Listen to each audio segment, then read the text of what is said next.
नमस्कार मित्रांनो, आपल्या मराठी कॉर यूट्यूब चॅनलवरती आपलं सगळ्यांचं स्वागत आहे। आपल्या चॅनलवरती जर पहिल्यांदा आला असाल तर नक्की चॅनलला सबस्क्राइब करायला विसरू नका। तर मित्रांनो, आज आपण फार्मर आयडी बद्दल जाणून घेणार आहोत। हा फार्मर आयडी शेतकऱ्यासाठी खूप महत्त्वाचा एक डॉक्युमेंट असणार आहे, कारण की जर तुम्ही हा फार्मर आयडी काढला नसेल तर तुम्हाला या अंतर्गत पीक विमा असेल किंवा पीएम किसानच्या योजनेचा जो काही एक भाग असेल तर या योजनेचा कोणताही लाभ तुम्हाला मिळणार नाही। तर याच अंतर्गत जर तुम्ही फार्मर आयडी काढला असेल तो आतापर्यंत अप्रूव्ह आहे किंवा पेंडिंगमध्ये आहे, कशा प्रकारे चेक करता येईल तर याबद्दलची माहिती आपण या व्हिडिओमध्ये पाहणार आहोत। तर नक्की हा व्हिडिओ शेवटपर्यंत बघायला विसरू नका। तर चला मित्रांनो, व्हिडिओला सुरुवात करूया।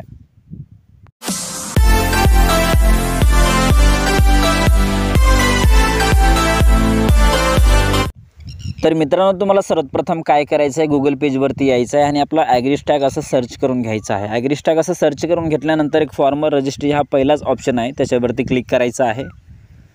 त्याच्यावरती क्लिक करून घेतल्यानंतर अशा प्रकारचा हा पेज ओपन होईल फार्मर रजिस्ट्रीचा। तर तुम्ही ते पाहत असाल की आता इथे सर्वप्रथम वरती बघायचं आहे तुम्हाला NICच्या खाली की डॅशबोर्ड, चेक एनरोलमेंट स्टेटस आणि लॉग इन विथ CSE अशा प्रकारचे 3 ऑप्शन आहेत। तर त्याच्यामधून आपल्याला चेक एनरोलमेंट स्टेटसवरती क्लिक करायचं आहे। तर इथे बघत असाल अशा प्रकारे चेक एनरोलमेंट स्टेटसवरती क्लिक करून घेतल्यानंतर अशा प्रकारचा समोरचा हा पेज ओपन होईल।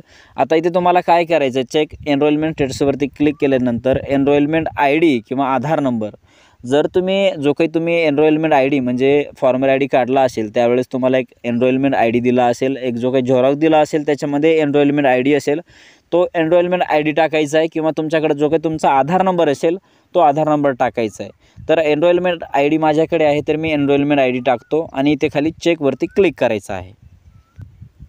तर मित्रांनो, अशा प्रकारे एनरोलमेंट ID टाकून घ्यायचे आणि त्याच्यानंतर चेकवरती क्लिक करायचं आहे।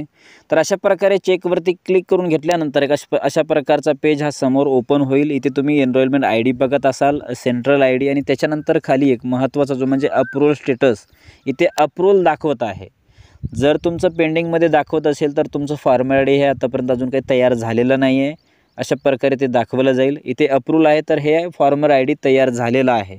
तर मित्रांनो, अशा प्रकारे जो काही फार्मर आयडी आहे तो पेंडिंगमध्ये आहे किंवा अप्रूव्हल आहे हे कशा प्रकारे पाहता येईल त्या अनुषंगाने आपण हा व्हिडिओ बनवलेला आहोत की जो काही फार्मर आयडी आहे खूप महत्त्वाचा डॉक्युमेंट हा शेतकऱ्यासाठी बनलेला आहे। जर तुम्ही फार्मर आयडी काढला नसाल तर लवकरात लवकर काढून घ्या, कारण की ज्या काही सरकारी योजना या शेतकऱ्यासाठी असतात त्याचा तुम्हाला लाभ मिळणार नाही आहे।